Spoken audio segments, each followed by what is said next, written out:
আপনি যদি মায়ায় পড়ে যান, আপনি দুর্বল হয়ে যাবেন। এটা পৃথিবীর সবচাইতে বড় বাস্তব কথা। একজন শক্তিশালী মানুষকে দুর্বল করতে মায়া যথেষ্ট। একজন সুস্থ স্বাভাবিক মানুষকে অসুস্থ করতে মায়াটা যথেষ্ট। একজন স্ট্রং মেন্টালিটির মানুষকে উইক করতে মায়াটাই এনাফ। অতএব কারো প্রতি কোনো মায়া রাখবেন না যদি আপনি মেন্টালি স্ট্রং হতে চান।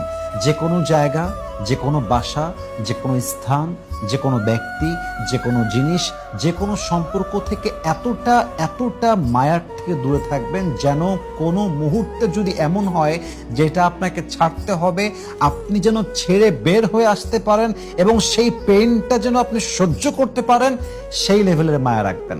এর বাইরে যদি আপনি যান, আপনি এতটা উইক হবেন যে আপনি কখনো আর উঠে দাঁড়াতে পারবেন না। সো প্লিজ, যদি মেন্টালি স্ট্রং হতে চান, আপনাকে মায়া কাটাতে হবে, আবেগটাকে নিয়ন্ত্রণ করা জানতে হবে। যদি আপনার মন আপনাকে নিয়ন্ত্রণ করা শুরু করে দেয়, আপনি আপনার লাইফে কখনো সফল হতে পারবেন না, আপনি কখনো মেন্টালি স্ট্রং হতে পারবেন না।